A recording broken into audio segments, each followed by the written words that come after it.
کچھ لوگ فجر تک جاگتے ہیں اور کچھ لوگ فجر کے لیے جاگتے ہیں۔ کچھ کو نماز نیند سے بہتر لگتی ہے تو کچھ کو نیند نماز سے بہتر لگتی ہے۔ بے شک فلاح پا گیا جس نے اللہ کا راستہ چنا۔ آنسو ہر دل کو نہیں پگھلا سکتے، یہ فقط ان دلوں پر اثر انداز ہوتے ہیں جن میں رب بستا ہو۔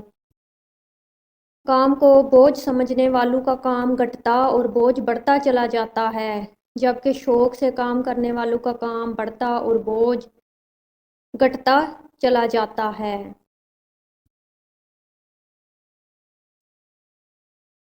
جس طرح شبنم کے قطرے مرجھائے ہوئے پھول کو تازگی بخشتے ہیں، اسی طرح اچھے الفاظ مایوس دلوں کو روشنی بخشتے ہیں۔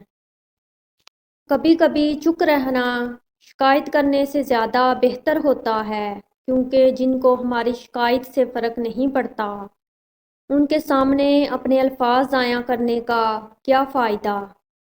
جب آپ کسی کے راستے میں روشنی کرتے ہیں تو آپ کا اپنا راستہ بھی روشن ہو جاتا ہے۔ یہ جو لوگ مجھے غلط سمجھتے ہیں، مجھے ان سے کوئی شکایت نہیں، کیونکہ وہ لوگ اتنا ہی سمجھتے ہیں جتنا ان کی سمجھ ان کو اجازت دیتی ہے۔ رشتے ضرورت کے ہوں تو کبھی خوشی نہیں دیتے، جذبات کے ہوں تو کبھی ساتھ نہیں چھوڑتے۔ مخلص رشتے ہمیشہ یاد رہتے ہیں، دلوں میں بھی، لفظوں میں بھی اور دعاؤں میں بھی۔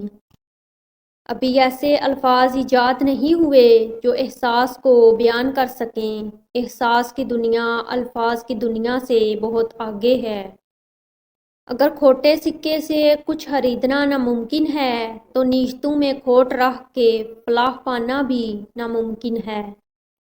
ہر خاندان میں ایک ایسا شخص ضرور ہوتا ہے جو ہر سارے خاندان کو آپس میں لڑوا کر کہہ رہا ہوتا ہے کہ میری دلی خواہش ہے کہ سب مل جل کر رہیں۔ سب سے ذلیل ترین انسان وہ ہے جسے حق اور سچ کا پتہ ہو اور وہ پھر بھی جھوٹ کے ساتھ کھڑا رہے۔ برے وقت میں کندھے پر رکھا گیا ہاتھ کامیابی پر بجنے والی تالیوں سے کہیں زیادہ قیمتی ہوتا ہے۔